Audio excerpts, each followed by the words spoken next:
Hollywood silver screen presenting the fog. तो कहानी की शुरुआत एक जलते हुए शिप को दिखाते हुए होती है, जिसके पास से एक छोटी सी नाव भी जा रही होती है, जिसमें 4 लोग होते हैं और उनके पास कुछ सामान होता है। और तभी अचानक से उनकी नाव किसी चीज से टकरा जाती है, जिसको देखने के लिए उनमें से एक आदमी समुद्र में देखने लगता है। लेकिन तभी समुद्र में से एक हाथ निकलता है जो उसको समुद्र में खींच के ले जाता है और वो सामान भी समुद्र में गिर जाता है। जिसके अगले दिन हम एक एंटोनियो नाम के आइलैंड को देखते हैं, जिसमें एक लाइट हाउस से एक लड़की ब्रॉडकास्ट कर रही होती है, जिसका नाम स्टाइव वेन है। वो बताती है कि एंटोनियो बे के बुजुर्गों के सम्मान में इस हफ्ते उनकी मूर्तियां बनवाई जाएंगी, क्योंकि उन लोगों की वजह से ही आज ये शहर बसा हुआ है और बहुत ज्यादा अमीर हो गया है, जिनमें से एक तो उसके खुद के दादा परदादा थे। जिसके बाद हमें उन चारों की मूर्तियां दिखाई जाती है, जिनके नाम David Williams, Richard Wayne, Patrick Malone और नॉर्मन कैसल होते हैं और इस शहर में इनके ही वंशज रहते हैं। अब आगे हमें एक बोट में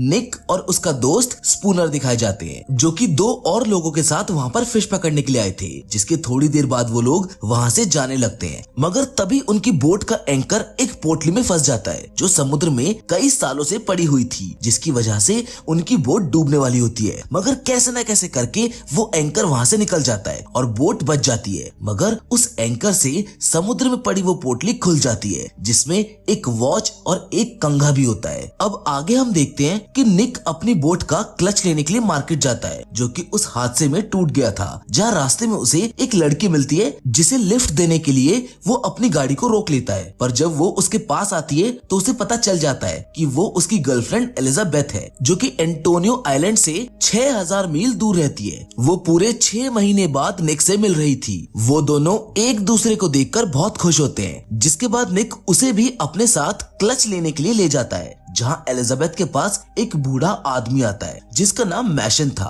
वो एलिजाबेथ को एक वॉच दिखाता है, जो कि उसे समुद्र के किनारे मिली थी। एलिजाबेथ उसको लेने की कोशिश करती है, पर वो उसको कहता है कि अगर तुमने इसे छुआ तो चीजें बदल जाएंगी। पर वो फिर भी उस वॉच को ले लेती है। वॉच उसके हाथ में आते ही चलने लगती है, जो कि कई सालों से बंद पड़ी थी। उस वॉच पर एक तराजू का निशान भी होता है। फिर निक वहाँ आ जाता है और वो बूढ़ा आदमी वहाँ से चला जाता है। जिसके बाद हमें दिखाया जाता है कि स्टाइव वेन को उसके बॉयफ्रेंड डैन का कॉल आता है, जो उसको बताता है कि उसके रडार में एक बहुत घना कोहरा एंटोनियो आइलैंड की तरफ आता हुआ दिख रहा है। स्टाइव ये सुनकर हैरान होती है। वो बोलती है कि ये कैसा कोहरा है जो हवा की उल्टी दिशा में चल रहा है। अब एलिजाबेथ निक के साथ अपनी मॉम से मिलने जा रही होती है, पर तभी उनकी कार में अचानक से कुछ आकर लग जाता है, जिससे उनकी कार का शीशा टूट जाता है। वो दोनों ये चीज देखकर थोड़ा घबरा जाते हैं, लेकिन तभी वहाँ पर फादर मेलन आ जाते हैं, जो उनको खून के बदले खून कहकर वहाँ से चले जाते हैं। उधर दूसरी तरफ एलिजाबेथ अपनी मॉम के घर पहुँच जाती है, जिसको देखकर उसकी मॉम बहुत खुश होती है। लेकिन वो अपनी बेटी से कहती है कि तुम्हें मुझे आने से पहले कॉल करना चाहिए था, मेरा घर कोई धर्मशाला नहीं है। जिसे सुनकर एलिजाबेथ गुस्सा हो जाती है और वो गुस्से में वापस बाहर आ जाती है। निक अभी भी अपनी कार के साथ वहीं पर खड़ा था, जो समझ गया था कि एलिजाबेथ और उसकी मॉम के बीच में कुछ तो बात हुई है, इसलिए वो उसको अपने घर ले जाता है। और जब वो दोनों सो रहे होते हैं तो एलिजाबेथ को नाइटमेयर्स आते हैं, जिसमें वो पानी के अंदर डूब रही होती है और कुछ लोग उसको जलते हुए दिखाई देते हैं। यहीं पर हमें ये पता चलता है कि एलिजाबेथ को ये नाइटमेयर्स पहले से आते हैं और इसी वजह से एलिजाबेथ इस आइलैंड को छोड़कर चली गई थी। अब एलिजाबेथ अपने कंप्यूटर पर उसी तराजू के निशान के बारे में पता करने की कोशिश करती है, जो उसने वॉच पर देखा था, क्योंकि वो उसके नाइटमेयर्स में भी कई बार आ चुके हैं। पर तभी अचानक से उसका कंप्यूटर खराब हो जाता है और उसके ऊपर पानी की बूंदें टपकने लगती है। और जब वो ऊपर देखती है तो उसको भीगे हुए पैरों के निशान छपे हुए दिखते हैं, जिनको फॉलो करते हुए वो घर से बाहर बीच पर आ जाती है, जहाँ पर कोहरा उसको चारों तरफ से घेर लेता है। पर तभी निक वहाँ पर आ जाता है, जो उसको घर में वापस ले जाता है। वहीं दूसरी ओर बीच से स्टाइवी वेन का बेटा एंडी एक कंगा उठाकर घर ले आता है और उस पर भी वैसा ही तराजू का निशान बना होता है जैसा कि उस वॉच पर था। अब हम निक के फ्रेंड स्पूनर और निक के कजन शोआन को एक बोट में 2 लड़कियों के साथ पार्टी करते हुए देखते हैं और कुछ देर बाद वहाँ पर घना कोहरा आने लगता है और देखते ही देखते वो उनकी बोट को पूरी तरह से घेर लेता है। वो कोहरा बहुत ज्यादा घना था, इसीलिए शॉन केबिन में जाकर कोस्ट गार्ड से संपर्क करने की कोशिश करता है, लेकिन उस कोहरे की वजह से कोई भी इंस्ट्रूमेंट सही से काम नहीं कर रहा होता है और अब ठंड भी बढ़ने लगती है, जिसकी वजह से वो सब केबिन के अंदर चले जाते हैं। पर तभी अचानक से उनके बोट की सभी चीजें ब्लास्ट होने लगती हैं, जिसके बाद स्पूनर इंजन चेक करने बाहर आता है, जहां उसे एक पुरानी शिप दिखाई देती है जिस पर कुछ लोग भी होते हैं। इसीलिए वो शॉन को शिप दिखाने के लिए बाहर बुलाता है, पर तब तक शिप गायब हो जाती है। वो दोनों इस बारे में बातें ही कर रहे होते हैं कि तभी कोई उनके केबिन पर हमला कर देता है और उन दोनों लड़कियों की डेड बॉडी केबिन से सीधा बाहर आकर गिरती है, जिसको देखकर वो दोनों बहुत ज्यादा डर जाते हैं और तभी एक चाकू सीधा आकर शॉन की आंख में घुस जाता है, जिससे वो भी मारा जाता है। जिसके अगले दिन निक को अंकल हैंक का कॉल आता है और वो उसको बताते हैं कि स्पूनर कल रात से घर वापस नहीं आया है और वो उसकी बोट लेकर पार्टी करने गया था, जिसको ढूंढने के लिए निक और एलिजाबेथ एक बोट लेकर चले जाते हैं, जहां पर उनको उसकी बोट मिल जाती है। बोट की हालत देखकर वो दोनों समझ जाते हैं कि यहाँ कुछ तो गड़बड़ हुई है और तभी निक को शॉन की डेड बॉडी मिलती है, जबकि उधर ही नेट में समुद्र के अंदर उसे उन दोनों लड़कियों की डेड बॉडी भी मिल जाती है। जिसके बाद एलिजाबेथ स्पूनर को ढूंढते हुए बोट के अंदर जाती है, जहां फ्रिज के अंदर उसको स्पूनर मिल जाता है, जो कि कोहरे से डरकर फ्रिज में छुप गया था। फिर स्पूनर निक को बताता है कि कोहरे ने उन तीनों को मार डाला और वो उसी से डरकर फ्रिज में छुप गया था, लेकिन कोई भी उसकी बात का यकीन नहीं करता है, क्योंकि वो अकेला था जो वहां पर बचा हुआ था। वहीं निक को उसी बोट से एक कैमरा मिलता है। उस कैमरे को वो एलिजाबेथ को दे देता है और बोलता है कि शायद इससे हमें कुछ मिल सकता है और इसकी मदद से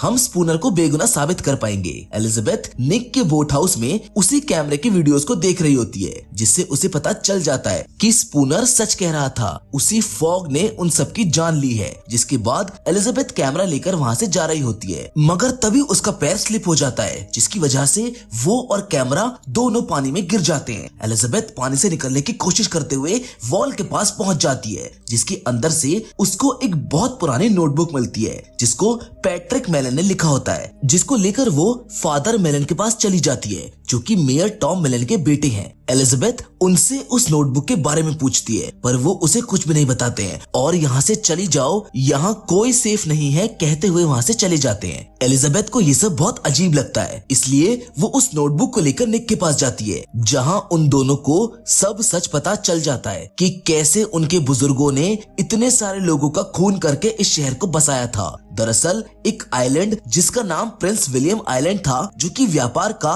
एक बहुत बड़ा अड्डा हुआ करता था, जहाँ के लोग बहुत अमीर और समृद्ध थे, पर एक महामारी फैलने के कारण वो आइलैंड नष्ट हो जाता है। पर कुछ बचे हुए लोग एलिजाबेथ डेम नाम की शिप को लेकर वहाँ से एंटोइनो आइलैंड की तरफ चले जाते हैं, जहाँ पर उनका लीडर ब्लैक पैट्रिक मेलन से एक जमीन का हिस्सा खरीदने का कॉन्ट्रैक्ट करता है और उस कॉन्ट्रैक्ट के अनुसार उतनी रकम उनको देनी होती है। मगर पैट्रिक मेलन और उसके तीनों साथी, जिनका नाम डेविड विलियन, नॉर्मन कैसल और रिचर्ड वेन होता है, वो ब्लैक को गन पॉइंट पर ले लेते हैं और उसकी सारी धन दौलत छीन लेते हैं। वो उन सभी को उस शिप में बंद कर उसमें आग लगा देते हैं, जिसकी वजह से वो सब लोग जलकर मारे जाते हैं और इसलिए वो सब लोग अब उनके वंशजों से बदला लेने वापस आए हैं। उधर दूसरी ओर स्टाइव वेन को लाइट हाउस में दिखाया जाता है, जहाँ पर उसको अजीब सी आवाजें सुनाई देने लगती हैं और तभी उस कंघे की वजह से वहाँ पर आग लग जाती है, जो कि उसका बेटा बीच से उठाकर ले आया था। पर स्टाइव वेन आग को बुझा देती है, लेकिन जैसे ही वो आग बुझती है तो वो देखती है कि वॉल पर उसी तराजू के निशान बन गए हैं, जैसा कि उस कंघे पर थे, जिसको देखकर वो डर जाती है और अपने बेटे को कॉल लगाकर बोलती है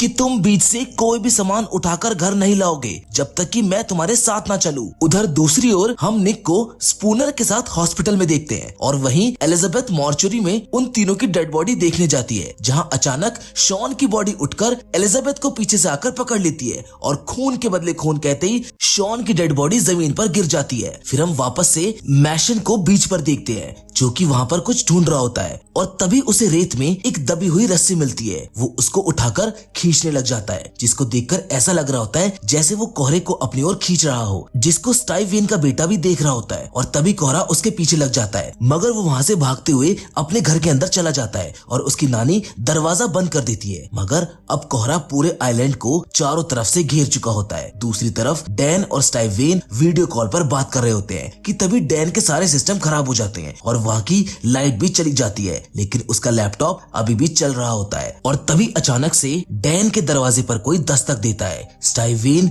उसको दरवाजा खोलने से मना करती है, मगर वो दरवाजा खोलकर बाहर चला जाता है, जहाँ पर एक स्पिरिट उसको जलाकर मार देती है। स्टाइव ये देखकर बहुत ज्यादा डर जाती है और अपने बेटे को कॉल लगाती है, मगर कोहरे की वजह से वो अपने बेटे से कनेक्ट नहीं हो पाती है। जिसके बाद स्टाइव ऑन एयर आकर बोलती है कि ये एक इमरजेंसी है, मौसम विभाग में आग लगी है और डैन मारा गया है। अगर कोई मेरी आवाज सुन रहा है तो प्लीज मेरे बेटे को ढूंढो, कोहरे में कुछ है और मैं अपने बेटे तक नहीं पहुंच पा रही हूँ। जिसको निक रेडियो पर सुन लेता है और एलिजाबेथ को अपने साथ लेकर उसको बचाने उसके घर की ओर निकल जाता है। वहीं दूसरी ओर एंटोइन बे टाउन हॉल के बाहर अपने बुजुर्गों की याद में उन मूर्तियों को देखने के लिए काफी लोग इकट्ठा हो चुके होते हैं कि तभी पूरे शहर की लाइट चली जाती है। जहाँ दूसरी तरफ एंडी की मॉम स्टाइव भी घर जाने के लिए निकल जाती है, मगर रास्ते में उनकी कार अचानक बंद हो जाती है और तभी वहाँ पर कोहरा आ जाता है और पूरी कार को चारों तरफ से घेर लेता है। और तभी सामने से एक ट्रक